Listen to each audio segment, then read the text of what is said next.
जय हिंद मेरे प्यारे साथियों। आशा करता हूँ आपसे बहुत बढ़िया होंगे।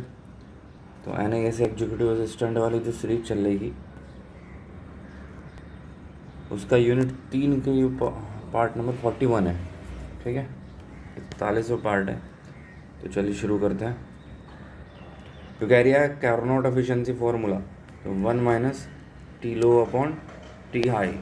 और टी हाई जो हाई वाला टेम्परेचर है वो लगभग 750 से 850 डिग्री सेल्सियस तक भी मिल जाता है, बहुत हाई टेम्परेचर।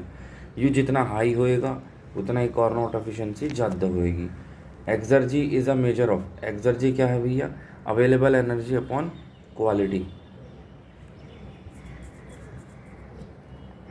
एक्सर्जी होता है टोटल अवेलेबल एनर्जी हमारे पास कितनी है। ठीक है। Second law efficiency, second law efficiency is actual energy upon ideal exergy. Actual exergy है, एनर्जी नहीं। तो second law efficiency is actual exergy upon ideal exergy. देखो एफिशिएंसी का फॉर्मूला क्या हो रहा है भैया? Output upon input. तो आउटपुट में हमने क्या मिल रहा है, हमें एक्चुअल कितनी एक्सर्जी मिल रही है, ये तो हो गया आउटपुट में। और इनपुट में हो गया कि आइडियली, आइडियल केस क्या होता है? आइडियल वो होता है जिसमें कोई भी लॉस ना हो, जीरो लॉस। मतलब जितनी हमने इनपुट दी, मतलब जितना हमने एफर्ट लगाए उसमें लॉस नहीं हुआ, उसी हिसाब से पूरी 100% हमें आउटपुट मिल गई। तो मतलब इनपुट ही हो गया एक तरह से कि इनपुट दी और वही ऐसी की ऐसी आउटपुट मिल गई बिना किसी लॉस के। ठीक है, तो वो हो गई आइडियल केस में। तो आइडियल एग्जॉस्ट क्या हो गया? एक तरह से इनपुट का ही रूप हो गया। तो एफिशिएंसी क्या हुआ? Actual exergy upon ideal exergy, output upon input. Thermal shock in receiver occurs during, जब कोई क्लाउड व्लाउड आ जाए, अचानक से टेम्परेचर जो है वो कम हो जाए, अचानक गिर जाए, तो cloud transit. Aiming strategy helps in, aiming strategy जो है वो हेल्प करेगी भैया टेम्परेचर लेवलिंग में। Secondary concentrator type, compound parabolic concentrator हो रहा है, यू सेकेंडरी कॉन्सेंट्रेटर टाइप है। रिफ्लेक्टिविटी ऑफ सिल्वर मिरर, जो सिल्वर चांदी वाले मिरर होएगा उनकी रिफ्लेक्टिविटी होएगी 94 से लेकर 96% तक। सॉइलिंग जो होएगा रिड्यूस, सॉइलिंग क्या होगा भैया? धूल वूल जम गई है, जो हमारे सोलर पैनल है उन पर धूल वूल जम जाए, सोलर पैनल की बात कर रहे हूँ, पैनल में यहाँ क्या आएगा? यहाँ रिफ्लेक्टर जो होंगे या रिसीवर होंगे उन पर धूल जम जाए, या कोई चिड़िया पक्षी वगैरह होएगा ना वो कुछ गंदगी फैला दें, तो सॉइलिंग रिड्यूस क्या करेगा? सॉइलिंग भैया वो स्पेक्युलर रिफ्लेक्टिविटी को रिड्यूस कर देगा। हेलियोस्टेट फाउंडेशन मस्ट रजिस्ट, जो हेलियोस्टेट होएगा, हेलियोस्टेट क्या होंगे? ट्रैकिंग मिरर होएगा हमारे। तो हेलियोस्टेट की जो फाउंडेशन है वो मस्ट रजिस्ट विंड लोड या ओवरटर्निंग मूवमेंट। तो उसकी जो हेलियोस्टेट है वो उसका जो फ्रेम होएगा जिस पर वो रखे जाएंगे वो इतने मजबूत होने चाहिए कि हवा का लोड वोड है वो उसे झेल सकें। अगला है टावर स्वे अफेक्ट, जो टावर स्वे अफेक्ट है वो ट्रैकिंग एक्यूरेसी को अफेक्ट कर देता है। Gas turbine produce low torque high speed, जो हमारा गैस टरबाइन होएगा वो टॉर्क लो टॉर्क और हाई स्पीड का होता है। Gear box is use to, अब गियर बॉक्स है तो वो क्या है? Match turbine speed to the governor. गाड़ियों के अंदर जो गियर होएगा है वो क्या? स्पीड कंट्रोल के लिए होएगा है ना। जैसे पहले गियर में क्या होएगा भैया? स्पीड कम होएगी और टॉर्क ज़्यादा होएगा, ताकत ज़्यादा होएगी। तो गियर बक्से का काम होता है स्पीड को कंट्रोल करना। जनरेटर फ्रीक्वेंसी 50 हर्ट्ज हो, जनरेटर फ्रीक्वेंसी क्या होएगा? P time N. देखो सिंक्रोनस मशीन की जो सिंक्रोनस स्पीड हो है 120 एफ डिवाइड बाई पी होएगी। यहाँ एफ फ्रीक्वेंसी है, पी नंबर ऑफ पोल है और एन एस जो है यू होगी भैया सिंक्रोनस। यहाँ से हमें जनरेटर फ्रीक्वेंसी पूछ रही है, तो फ्रीक्वेंसी इज इक्वल टू ये हो गई एन एस गुणा पी अपॉन 120। तो यू ही कह रही है पी गुणा एन अपॉन 120। ठीक है। तो generator efficiency 50 hertz, 2 pole generator के लिए स्पीड पूछ रही है, तो लगा दो इस वाले फॉर्मूले में 120 गुना 50 हर्ट्ज है अपॉन 2 पोल है, तो 6×5 = 30, 3000 RPM। Parasitic load in Brayton, parasitic मतलब जो पैरासाइट हो गए हैं, जो एडिशनल हो गए बाहर से आ गए भैया अपने सिस्टम में, जो बाहर वाला लोड जो भी एडजस्ट करना पड़ेगा हमें, वह कंप्रेसर और ट्रैकिंग मोटर जो होंगे उनका लोड। और specific fuel consumption backup, kilogram of fuel per kilowatt hour. Specific fuel consumption जो है kilogram of fuel per kilowatt hour. 1 kilowatt hour generate करने को कितने किलोग्राम हमारा फ्यूल जो है वो इस्तेमाल हो रहा है या उस कंज्यूम हो रहा है। Air cooled condenser ACC used forced convection. Air cooled का मतलब है फोर्स्ड कन्वेक्शन, जो है पंखे वंखे लगाए हैं, फैन ब्लोअर वगैरह लगाएंगे ना, हमने देखा हो एग्जॉस्ट फैन लगाए हैं, वो क्या हुआ है भैया, वो भी तो एक तरह से इसी का ही पार्ट हम समझ सकें। एक तो नेचुरली हवा चल रही है, फिर सर्कुलेट हो रहा, एक हम जो अंदर की गर्मी है उसे एग्जॉस्ट करके बाहर भेजें, जो घरों में नॉर्मली होगा, ठीक है। तो एयर कूल्ड क्या हो गया, फोर्स कन्वेक्शन वो हो गया जो नेचुरल से अलग हमने कुछ भी उसमें एडिशनल पंखा वंखा लगाया है और हमारी जो बिजली है वो खपत हो रही है, ठीक है। तो ये हो गया फोर्स वाला। Brayton cycle is an internal combustion cycle. Brayton cycle जो है इंटरनल कंबस्टन साइकिल है या एक्सटर्नल हीट है, और external heat cycle. Isothermal efficiency, isothermal efficiency का मतलब है जो थर्मल है वो आइसो सेम है, कॉमन है, ठीक है, हीट टेम्परेचर।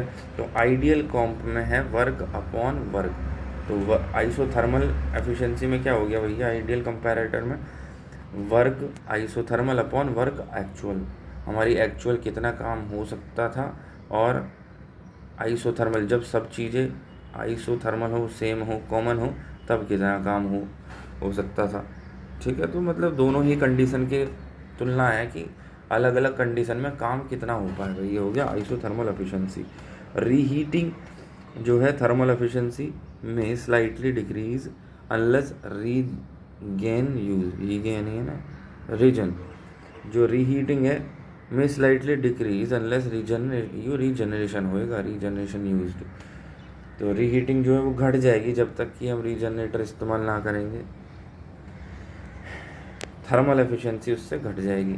NIC गुड़गांव जो है नोडल एजेंसी है फॉर सोलर MNRE के लिए, और इंडिया का सोलर टारगेट जो है 2030 तक सोलर टारगेट पूछ रही है 280 गीगावाट है utility scale. Total non renewable का कितना है भैया, टोटल नॉन फॉसिल फ्यूल का वो है 500 गीगावाट, जिसमें से 280 गीगावाट है इसका सोलर का। Which Indian state has most CSV potential, तो राजस्थान होएगा। Solar pond uses molten salt या सैलिनिटी ग्रेडियंट, जो सोलर पॉन्ड होंगे वो सैलिनिटी ग्रेडियंट का इस्तेमाल करेंगे। Stirling engine uses external heat. Reciprocating, जो स्टिलिंग इंजन होंगे भाई उनमें एक्सटर्नल हीट होएगा, reciprocating. Brayton is better than stirling for large scale centre power. Working fluid in a stirling engine, hydrogen या हीलियम। इसके अंदर ब्रेटन के अंदर क्या होता है, एयर होएगा, ठीक है, और ये स्टिलिंग के अंदर हाइड्रोजन या हीलियम, यही तो एयर है। जो ओपन साइकिल में होएगा ब्रेटर इंजन के अंदर वो एयर होएगा, ठीक है। अब ये क्या है, ये गैसेज हैं, हाइड्रोजन हीलियम। स्टिलिंग इंजन के अंदर क्लोज साइकिल होएगा, क्लोज साइकिल, ओपन साइकिल ना होती। ब्रेटन में ओपन भी होवे और क्लोज साइकिल भी होवे।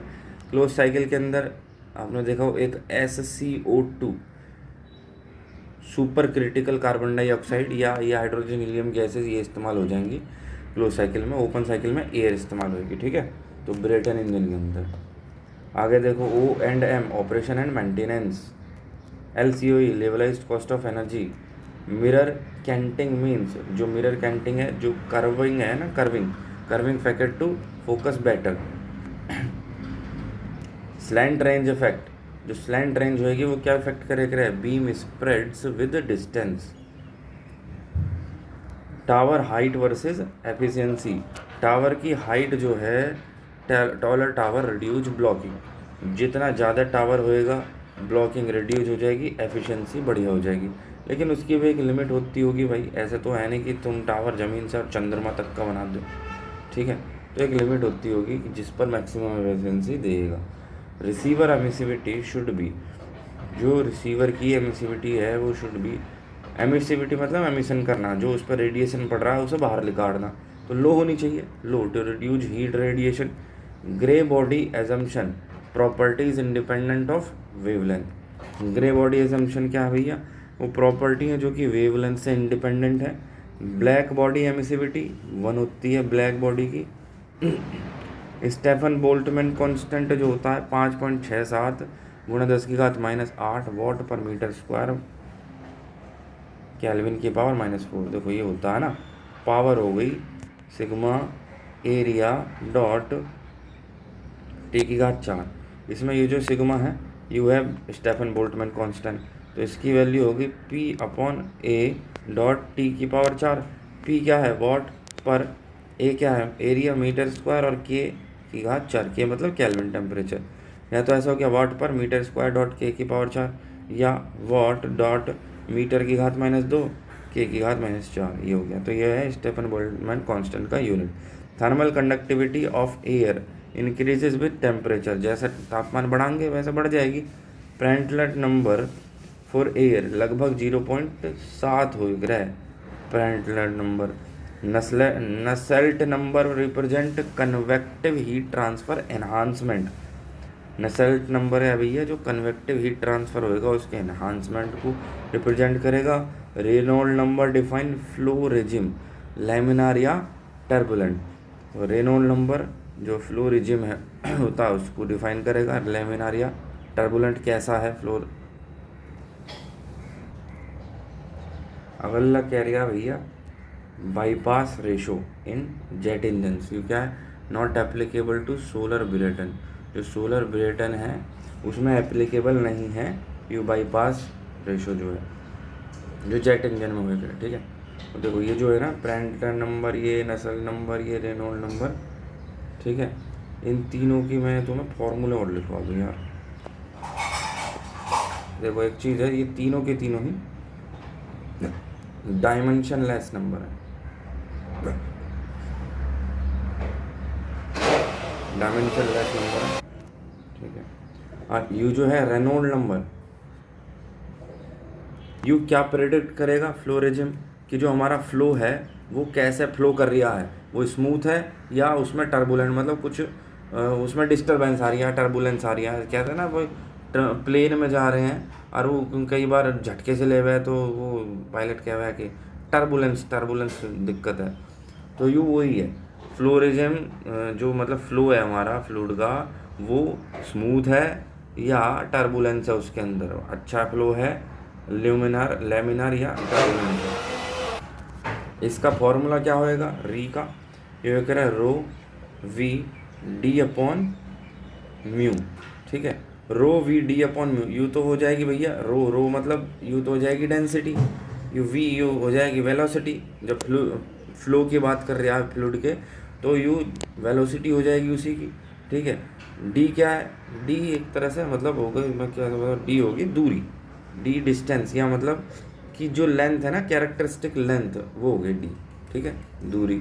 अच्छा म्यू क्या है, म्यू है डायनामिक विस्कोसिटी। विस्कोसिटी मतलब कि वो जो फ्लूइड है वो कितना गाढ़ा है, कौन सा फ्लूइड इस्तेमाल कर रहे हैं। हर किसी फ्लूइड का फ्लो रेट अलग अलग हो रहा है। तुम पानी को कहीं फ्लो कराने लगो या तेल को कहीं फ्लो कराने लगो या शहद को कहीं फ्लो कराने लगो तो सबका अलग अलग होगा, या हवा है हवा को कहीं फ्लो कराने लगो तो सबका अलग अलग होगा। वो निर्भर करता है कि वो कितना विस्कोसिटी है उसकी, कितना गाढ़ा है, ठीक है। तो रो क्या हो गया, रो तो डेंसिटी हो गया फ्लूइड का, ठीक है। ये वी ये हो गया वॉल्यूम और ये सॉरी वेलोसिटी, और ये डी क्या है दूरी और ये म्यू है विस्कोसिटी। तो जो हमारा ये रेनॉल्ड नंबर आया आर ई रो मतलब डेंसिटी वॉल्यूम डॉट डी दूरी अपॉन म्यू विस्कोसिटी, ठीक है। आगे देखो इसकी डायमेंशन कुछ नहीं होती है, ठीक है। अगला नसेल्ट नंबर क्या है भैया, यू भी एक डायमेंशनलेस नंबर है, ठीक है। यू क्या है जो हीट है ना हमारी हीट, कन्वेक्टिव हीट ट्रांसफ़र है एनहांसमेंट, मतलब कि जो कन्वेक्टिव हीट है वो ट्रांसफ़र कर रही है कन्वेक्शन मीडियम में कैसे कर रही है और प्योर कंडक्शन जब हो जाए तब कैसे करेगी, इन दोनों की तुलना है, ठीक है। कि मतलब एक तरह से एफिशिएंसी हो गई कि जो हीट ट्रांसफ़र है वो कन्वेक्टिवली कैसे कर रही है और जो हमारा प्योर कंडक्शन होएगा वो कैसा होगा उस में प्योर कंडक्शन में कैसे करेगी। यदि मतलब एक फ्लूइड के अंदर कोई भी हमारा फ्लूइड इस्तेमाल हो रखा है, फ्लूइड के अंदर ही तो हीट ट्रांसफ़र हो रही है, तो वो कन्वेक्टिव और टू कंडक्शन कितनी कर रही है, ठीक है। तो इसका फॉर्मूला हुआ है N U is equal to H L upon K. तो यहाँ एच स्मॉल एच है, इस मतलब एच जो हो गया ये तो हो गया convective heat transfer coefficient, you जो ये है ऐसे अजीब से एच ही ये बने कर you convective heat transfer coefficient है। एल है भैया, एल से लेंथ हो गया, कितनी लेंथ के लिए पर कितना मतलब लेंथ के हिसाब से कितनी हीट जो है वो बटी हुई है, ठीक है, और के थर्मल कोफिशिएंट हो गया फ्लूइड का, ठीक है। तो यू भी डायमेंशनलेस है। अगला देखो प्रेंटल नंबर,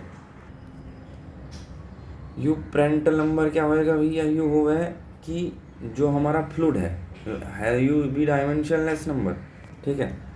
तो यू बताएगा कि जो हमारा फ्लूइड है, कोई कहाँ लिखूँ यार, कौन यहाँ को लिख दूँ, सब बता के यहाँ प्रेंटल नंबर जो है, जो हमारा फ्लूइड है उसकी एबिलिटी, उसकी मतलब वो जो फ्लूइड है वो फ्लो कर रहा है, उसकी एबिलिटी क्या है, अगर कोई मोमेंटम मतलब डिफ्यूज मोमेंटम होगा, ठीक है, टू एबिलिटी डिफ्यूज हीट, मतलब उस फ्लूइड की जो है, जो हमारा मोमेंटम होगा ना उसको डिफ्यूज करने की क्या एबिलिटी है, और जो हमारी हीट होएगी उसको डिफ्यूज करने की क्या एबिलिटी है, ये उस दोनों को ही बताएगा, ठीक है। इसका जो मतलब फॉर्मूला होगा वो भी यही होगा, मोमेंटम अपॉन हीट। तो मोमेंटम क्या हो गया, momentum diffusivity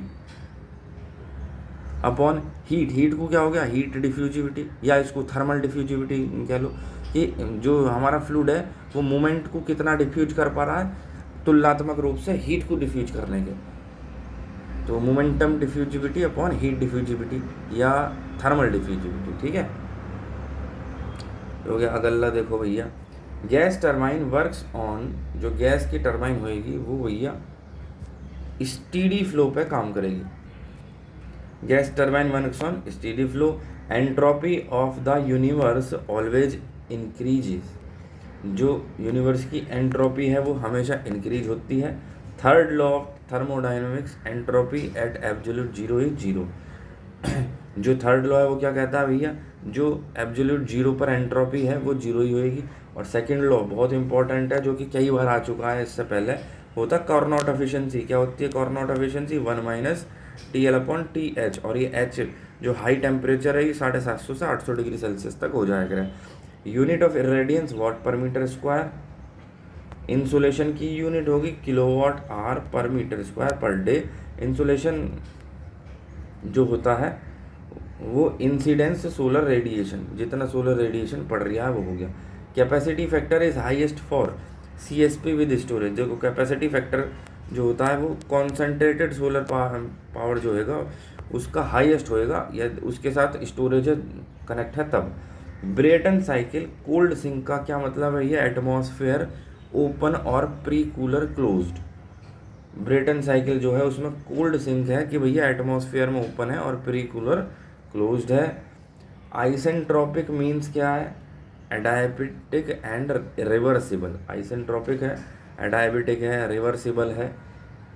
solar Brayton convert, जो सोलर ब्रेटन है वो कन्वर्ट करेगा। देखो इसमें किसका इस्तेमाल होता है, ब्रेटन साइकिल में ओपन साइकिल होएगी तो एयर का इस्तेमाल हो जाएगा, और क्लोज साइकिल होएगी तो जैसे SCO2 गैस थी या हीलियम ये गैसों का इस्तेमाल हो जाएगा, ठीक है।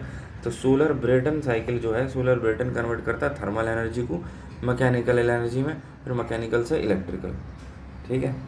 तो हो गए हमारे 150 क्वेश्चन पूरे। 5-6 exam tips understand, remember that efficiency of the Brayton cycle is purely a function of the pressure ratio and heat capacity ratio, ठीक है। प्रेशर रेशो के ऊपर भी निर्भर कर रही है और हीट कैपेसिटी रेशो के ऊपर भी निर्भर कर रही है। Tmax वर्सेस T मिनिमम जो है, while RP defines the net work output is heavily dependent on the ratio of the maximum to absolute temperature. Specific heat ratio क्या होगा भैया, for air use 1.4, for helium 1.66। This change significantly impact efficiency calculation. देखो specific heat ratio जो होगा gamma, वो हवा के लिए तो 1.4 होएगा है, और हीलियम के लिए 1.66 होएगा है। स्पेसिफिक हीट मतलब लगभग आप 1.5 मान के चलो, यदि ऑप्शन में बहुत ज़्यादा अंतर है ना, मान लो वो पूछ ले कि भैया हीलियम का स्पेसिफिक हीट रेशो क्या है, ऑप्शन में दे दिया 2 है, 4 है, या 0 पॉइंट कुछ है, या 1.5 के आसपास, तो आप 1.5 मान के चलो कि 1.5 के आसपास होता है। एयर के लिए जो है 1.4 हो जाएगा कम, और हीलियम के लिए ज़्यादा हो जाएगा। कंसंट्रेशन रेशो जो होता है, know that Brayton cycle require concentration ratio 500 से भी ज़्यादा चाहिए, which is why they use tower instead of troughs. इसका जो कॉन्सेंट्रेशन रेशो है वो ज़्यादा चाहिए, 500 से 20। यही कारण है कि भैया इसमें टावर का इस्तेमाल कर जाए, ट्रफ का नहीं। ठीक है। अगला है सोलर थर्मल एप्लीकेशन और हीटिंग। देखो कितने टॉपिक, हमारा वो वाला ब्रेटन साइकिल फाइकिल ये सब ख़त्म हो गया टॉपिक, सिलेबस पे एक बार नज़र मार लेते हैं कि क्या बच गया। तो देखो वही अपना ब्रेटन साइकिल कंप्लीट हो चुका। ठीक है। अब ये हमारे ये वाले और ये वाले 2 चैप्टर बच गए हैं। सोलर थर्मल एप्लीकेशन बच गया हीटिंग के लिए, कूलिंग के लिए, सुखाने के लिए और प्रोसेस हीट के लिए। फिर स्टोरेज बच गया, बैटरी फैटरी ये सब चीज़ें जो है। ठीक है। पहला जो बड़ा चैप्टर था वो हमने निपटा दिया। हाँ, तो अभी इसमें कितने 560 पेज हैं, हम लगभग 310 पेज के आसपास कर चुके हैं, तो हमारे 250 पेज बचे हैं। ठीक है। तो हमारे ये 2 चैप्टर में 250 पेज बच गए इन दोनों। तो चलिए कर 250 में लास्ट के 20 पेज तो वही होंगे मुझे लग रहा है जो मैंने ऐड करे थे इसमें, जो हैंड रिटन नोट्स हैं। हाँ ये रहे ना हैंड रिटन नोट्स। ठीक है। तो मेन हमारे 230 पेज बच गए हैं। तो चलिए इससे आगे का अगली वीडियो में बताते हैं। जय हिंद, धन्यवाद।